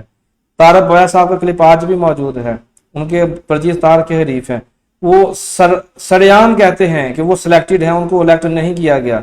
वो कब और कैसे रातों रात उनकी जो काया पलटी, वोट उनके खाते में चले गए, सारी आवाम देखती रहेगी। आप कैसे कह सकते हैं कि हमारे हलके में जो अगला बंदा जीतेगा परचेज तार नहीं होगा? वोटों से कौन जीता है यहाँ पर? अगर इतने वोटों से कोई भी हारता तो वो अपनी हार नहीं मानता। देख लेना, कोई कोई मिसाल निकाल लिया, कोई किसी हल्के की निकाल ले जो 2-4 हज़ार वोटों से हारा है, वो अपनी हार मान जाए, मुझे पता। सही है, लेकिन उसके पास सीट तो नहीं। चले आगे चलते हैं। हमने देखा एक जब लॉन्ग मार्च हो रहा था, हमारे शहर से कोई बाकायदा काफिला नहीं गया। राशिदवान अलग जा रहे हैं, आसपासी अलग जा रहे हैं, गोरों में छापे पड़ रहे हैं, मियां अजीम सरवर, मलक फिजा, हर बंदा अलग अलग जा रहा है। ये चंद नाम मैंने ऐसे लिए हैं क्योंकि ये इंसाफ यूथ विंग पे भी काफी एक्टिव हो चुकी है और लोग अलग अलग गए, घूम फिर के गए, कोई बाकायदा काफिला नहीं किया।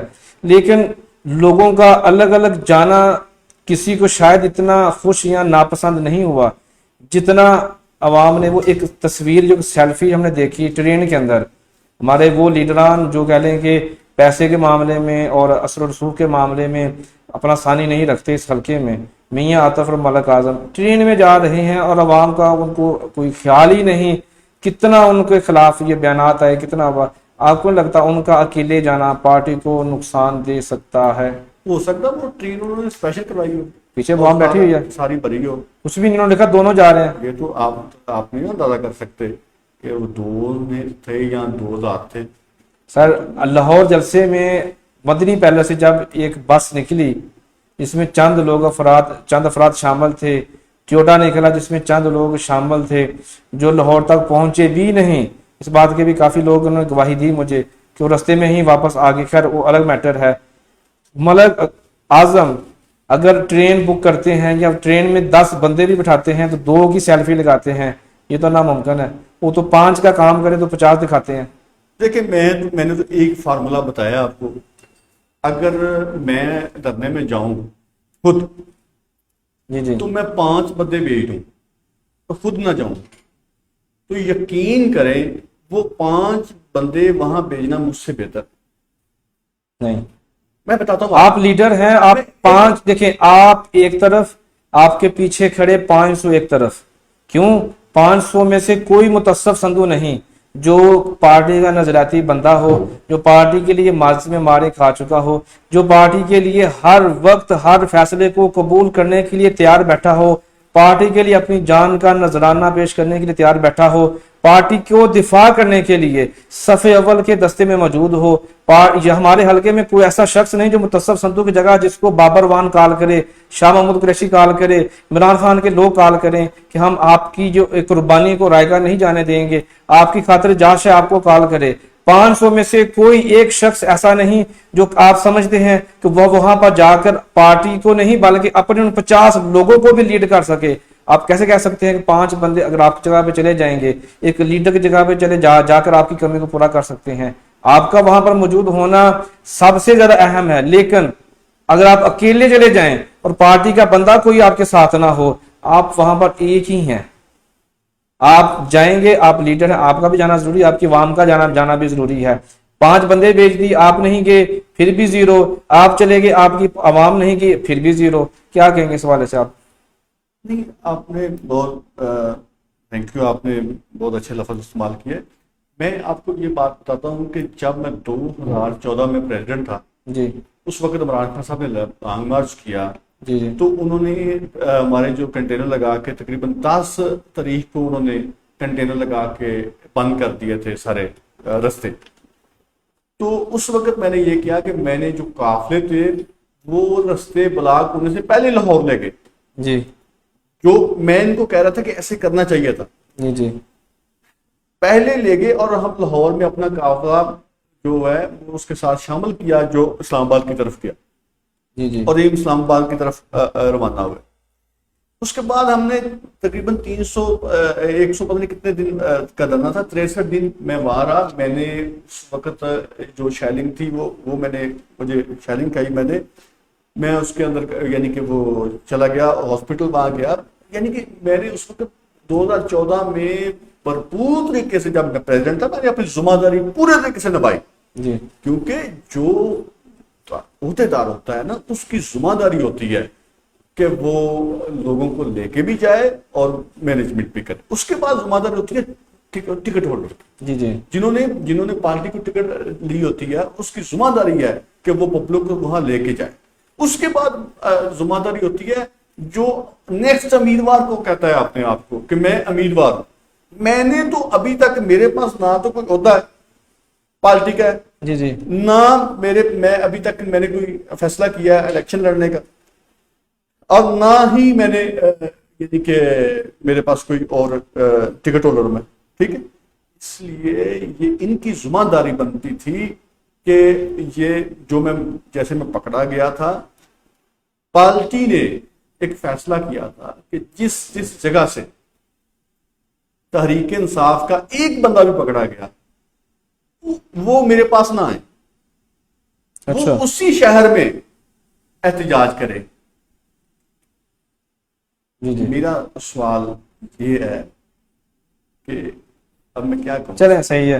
एक और सवाल शेर अफजल चद्दर साहब ने कर दिया। सब मेरा आधा काम तो वो कर रहे हैं। शेर अफजल चद्दर साहब, बहुत शुक्रिया। चद्दर साहब, आप मुझे सवाल दे रहे हैं, वैसे मेरी लिस्ट में मौजूद था, लेकिन मैं आपके नाम से एक सवाल करना चाहूँगा कि आपने पिछले प्रोग्राम में भी कहा, जब मैंने आपसे सवाल किया कि आप MP MNA की टिकट की इलेक्शन लड़ना चाहेंगे कि नहीं, सवाल से जब छोटा सा हमने यस और नो का सेशन किया, अगर आपको याद हो 3 मार्च को जब हमने प्रोग्राम किया था, तो आपने तो साफ इनकार कर दिया था। लेकिन अभी जो अफवाहें चल रही हैं कि आप वापस आ गए हैं, और जब ख़ास तौर पर जेल से वापस आने के बाद जो आपकी शख्सियत में जो इजाफा हुआ है, वो काफ़ी लोगों ने उसको मुतासर किया है। अब लोग आस या उम्मीद लगाए बैठे हैं आप भी इलेक्शन लड़ेंगे, आप इलेक्शन लड़ रहे हैं कि नहीं? जी ज़बरदस्त। मैं आपको एक बात वाज़ह कर दूं जी। कि मैं पिछले प्रोग्राम तक मैंने आपको ये कहा था कि मुझसे बेहतर लोग मौजूद हैं जो इलेक्शन लड़ सकते हैं, इसलिए मैं उस वक्त तक इलेक्शन नहीं लड़ूंगा जब तक मैं अपने आप को बेहतर महसूस नहीं करूंगा। सही है। अभी मेरे दोस्त जो यूथ विंग के हैं, जो मेरे दोस्त मेन बॉडी के हैं, जो मेरे PTI के दोस्त हैं, उनकी तरफ से मुझे बहुत ज्यादा प्रेशर है कि आप इलेक्शन के लिए अनाउंसमेंट करें। सही। मैं आपके प्रोग्राम से ये बात कहता हूं कि मैं इस पर आज से ही संजीदा तरीके से सोचना शुरू करूंगा, और इसी हफ्ते में फैसला करूंगा कि मैं PP 131 से इलेक्शन लड़ूंगा या नहीं। इंशाअल्लाह ताला मैं इसी हफ्ते फैसला करूंगा। बहुत ज़बरदस्त, बहुत शुक्रिया। आपने एक और अवामी जो सवाल था उसका आपने जवाब दे दिया। हमारी दुआएं आपके साथ हैं, आप जो भी फैसला करेंगे अच्छा ही करेंगे इंशाअल्लाह। थोड़ा सा हम वापस आते हैं अपने ही प्रोग्राम में, क्योंकि काफ़ी गुफ्तगू हो गई। जैसे मैंने शुरू में ही वो बात की, वो बंगड़े की, जो मेरे शहर में कल डाला गया महंगाई के हवाले से, महंगाई मार्च जिन लोगों ने शुरू किया था, फिर उन्होंने ही हमारे ऊपर, आवाम के ऊपर महंगाई के बम गिराना शुरू कर दिए हैं। 30 रुपये पेट्रोल बढ़ने के बाद जो नून लीग के जो कारकुनान हैं, जो उनके साथी हैं, बजाय इसके कि वो शर्मिंदा हों या नदामत का हो या वो आवाम को मुतमिन करने की कोशिश करें, मैं इसमें थोड़ा सा मज़ीद और बात को ऐड करना चाहूँगा कि मैंने काफ़ी प्रोग्राम्स किए पाकिस्तान तहरीक इंसाफ के साथियों के साथ भी, महंगाई के हवाले से आपके साथ भी हुए, और जो मुखालफीन हैं, जो अपोजिशन है, उनके साथ भी किए। उसमें पीपल्स पार्टी है, बाजा ग्रुप के भी, नून लीग के लोगों के साथ भी, और आम आवाम के साथ, साफियों के साथ। मैंने हर मकतबा फ़िक्र के लोगों के साथ महंगाई के हवाले से प्रोग्राम्स किए। तो आप लोगों के पास एक ही आंसर होता था कि इंटरनेशनल मार्केट में महंगाई बढ़ चुकी है। ये बात तस्लीम करने के लिए उस वक़्त की अपोजिशन और मौजूदा हुकूमत तैयार नहीं थी। महंगाई मार्च करने वालों ने महंगाई के ताबड़तोड़ हमले अवाम के ऊपर किए हैं और महंगाई को मज़ीद तक़वियत दी है, मज़ीद महंगाई कर दी है। क्या कहेंगे, ये जो पेट्रोल 130 रुपये 30 रुपये बढ़कर 180 पे चला गया है, और शुरू में आपने कहा कि मज़ीद बढ़ेगा, यानी कि 200 रुपये तक जाएगा। डॉलर और पेट्रोल की जंग में कौन जीतेगा? पहली बात तो ये कि मैंने ये आपसे कहा कि ये जो सारा नुकसान हुआ है ये कैसे हुआ है। महंगाई पहले थी, लेकिन ये महंगाई डबल जो होने जा रही है, इसका जो जिम्मेदार कौन है? इसकी जिम्मेदारी सारी की सारी हुकूमत पे है, मौजूदा हुकूमत पे। मौजूदा हुकूमत पे। लेकिन मौजूदा हुकूमत के वज़ीर आज़म एक कहते हैं मिनट कि ये सारी जिम्मेदारी खान मैं साहब आपको की है। बताता हूँ ना, मैं साबित करूंगा। जी इन्होंने बारूदी साजिश के तहत अदम एतमाद लाई। जब से अदम एतमाद जमा हुई, आज के दिन तकरीबन 25 से 30 रुपए डॉलर जो बढ़ गया। डॉलर बढ़ने की वजह से महंगाई और ऊपर आई, जी क्योंकि हम हर चीज तो बाहर से लेके आते हैं, और वो डॉलर जब महंगा होगा, महंगा मिलेगा, तो फिर उसके बाद हमें बाहर से लाने के लिए मुश्किल होगी। आज देखें कि जब इन्होंने अदम एतमाद की, उस वक्त पेट्रोल 150 रुपए था, आज 180 रुपए हो गया। जब इन्होंने अदम एतमाद की, उस वक्त जो घी का तेल था वो तकरीबन 450 रुपए का किलो था, आज 550 का हो गया। आज हर चीज को डबल हो गया, और ये और होनी है, ये महंगाई और होनी है। इसकी वजह सिर्फ एक है, अगर ये मुल्क में गैर यकीनी सूरत ना बनाते, आज आपकी मैशत जो वो 50,000 से ऊपर क्रॉस कर जानी थी। अगर ये अदम एतमाद ना लाते तो आज महंगाई तो जो थी वो नीचे आना शुरू हो जानी थी। आज अगर ये एक क्राइसिस ना लाते तो हमने डॉलर जो है वो उसको नीचे लेके आना शुरू हो जाता। पाकिस्तान एक मजबूत पाकिस्तान बनने जा रहा था। हमने रूस से 30% तेल का वादा किया। हमारी गवर्नमेंट ने गंदम के लिए 30% दुनिया से 30% सस्ती गंदम रूस से खरीदने का फैसला किया। क्या अब ये हमें 30% सस्ता पेट्रोल और गंदम लेके देंगे? नहीं देंगे, क्योंकि जिनकी गुलामी में इन्होंने ये हुकूमत मंजूर की है वो कभी भी इनको रूस नहीं जाने देंगे। लिहाजा हम अवाम ये फैसला कर चुकी है, वो अवाम तो समझ चुकी है। ये इलेक्शन की तरफ क्यों नहीं जा रहे? ये 6 माह पहले तो कह रहे थे कि एक ही हल है, इलेक्शन कराएं, इमरान खान उतरे इलेक्शन कराएं। तो अब ठीक है ना, जब इमरान खान ने कह दिया कि वो इलेक्शन कराएं, तो फिर क्यों नहीं इलेक्शन कराते? सही है। अब इसका एक ही हल है, इलेक्शन है, और इलेक्शन में साबित हो जाएगा कि कौन सच्चा था और कौन। हाँ, एक चीज बड़ी बेहतर हुई है, जो चीज इन्होंने अवाम के पास लेके जानी थी ना हमारी, कि ये देखो जी इन्होंने ये कर दिया, हम होते तो ये कर दिया, अब ये नहीं कह सकेंगे, नतारा हो गया इसका, क्योंकि इन्होंने तो डबल कर दिया। जी जी सही है। तो इसलिए हम ये जरूर कहते थे, उस वक्त कोरोना की वजह से जो महंगाई थी वो बड़ी थी, हम तस्लीम करते हैं इस चीज से, लेकिन उसकी वजह कोरोना थी। लेकिन हम नीचे लेके आना शुरू हो गए थे। पेट्रोल की जो जंग हो रही है यूक्रेन के साथ, उसकी वजह से प्राइस ऊपर गए। वो भी इंशाल्लाह जब जंग होनी है, खत्म होनी है, तो वो प्राइस नीचे आने हैं। आप देख रहे हैं हिंदुस्तान में कल 15 से 30 रुपए पेट्रोल कम हुआ है, पता है आपको? जी जी सही है। हमारे इधर बढ़ा है, बढ़ गया, क्योंकि वो सस्ता पेट्रोल ले रहे हैं उससे, रूस से ले रहे हैं, 30% डिस्काउंट से ले रहे हैं।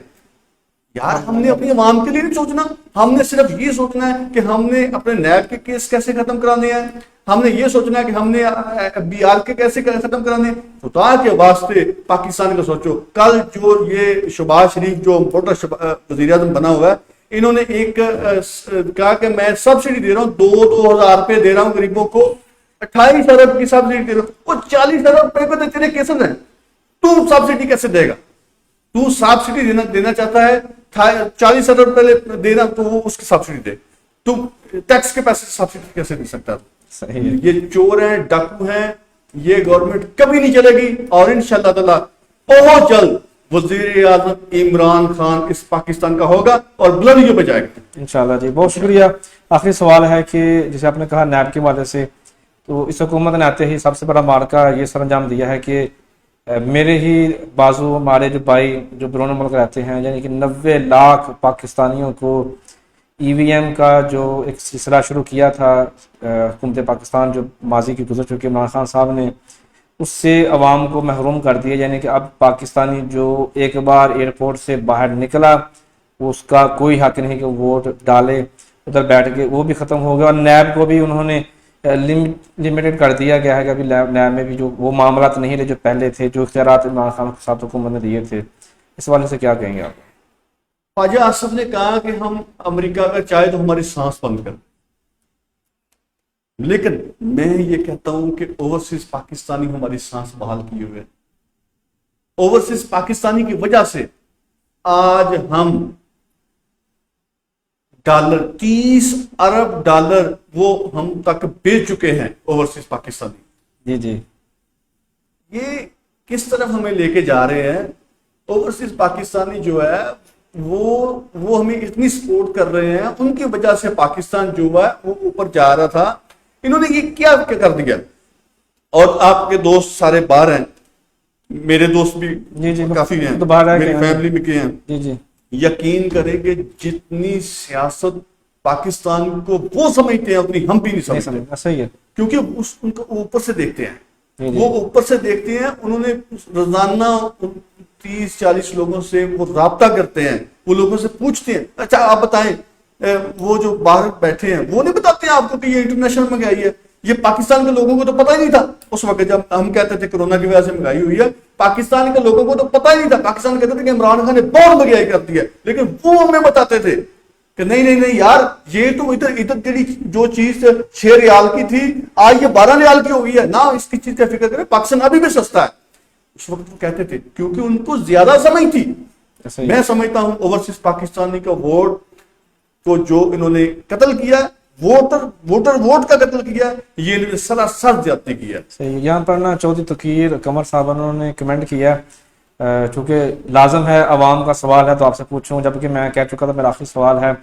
नाज़रीन पढ़ना चाहूँगा। बिलाल भाई मुतस्सब भाई से एक सवाल है कि क्या वो NH17 के लिए तारक बाजा साहब को लाइक करते हैं या नहीं? पाकिस्तान तहरीक इंसाफ में शामिल होने पर तो उनकी नज़र में कितने खुश हैं? इस बारे से क्या कहेंगे जी आप? ये आखिरी सवाल, इसके बाद फिर हम कौन कह रहा है? ये चौधरी तकीर साहब हैं जी, चौधरी तकीर कमर। क्या सवाल है कि बाजा साहब, तारक बाजा साहब पाकिस्तान तहरीक इंसाफ को अगर ज्वाइन करते हैं तो आपको खुशी होगी कि नहीं होगी? तारक बाजवा समेत, चौधरी तारक बाजवा साहब समेत कोई भी तहरीक इंसाफ को ज्वाइन करता है मैं उसको खुशामदीद कहूंगा। आप उनको जाती तौर पर पसंद करेंगे, करवाएंगे? जी मैं जाती तौर पर पसंद करते हैं। चलें सही है, ठीक है, बहुत शुक्रिया। आवाम को भी पैगाम देना चाहेंगे? क्या हो गया बात? ठीक है, बहुत शुक्रिया जी। नाज़रीन इसी पैगाम के साथ आपसे इजाज़त चाहेंगे कि जो हालात चल रहे हैं, बतौर एंकर हमारी कोशिश होती है कि हम आपके जो सवालात हैं, जो अब हम मुख्तलिफ लोगों में रहकर मुख्तलिफ लोगों की बातें सुनकर उनसे नतीजा अखज़ करके सवाल शामिल करते हैं। उसका मकसद यही है कि आपकी जो आवाज़ है वो लीडरान तक पहुँचे और लीडरान जो हैं वो उसका सही जवाब दें, ताकि हमारा जो माशरा है, हमारे जो शहर की, हमारे इलाके की, हमारे पाकिस्तान की जो सियासत है, सहाफ़त है, और मज़ीद बेहतर हो। खान साहब एक विजनरी लीडर हैं जो विजन के साथ आए थे। जो भी हालात चल रहे हैं हम दुआ गो हैं कि अल्लाह पाक उनकी हिफाजत फरमाए। सबसे पहले उनकी जान माल की हिफाजत हो, बाकी सारे मामला फिर बात के हैं। जब भी जो भी वो फैसला करेंगे इंशाअल्लाह अज़ीज़ वो अवाम के फ़ायदे के लिए, पाकिस्तान की बका के लिए, पाकिस्तान की तरक्की के लिए और पाकिस्तान के ना ज़ाती बल्कि मुल्की मफाद के लिए ही वो फैसले होंगे, जिससे इंशाअल्लाह पाकिस्तान तरक्की करेगा। मिलेंगे फिर किसी नए रोज़, नए मौजू, नए मेहमान के साथ। तब तक हमें इजाज़त। पाकिस्तान जिंदाबाद।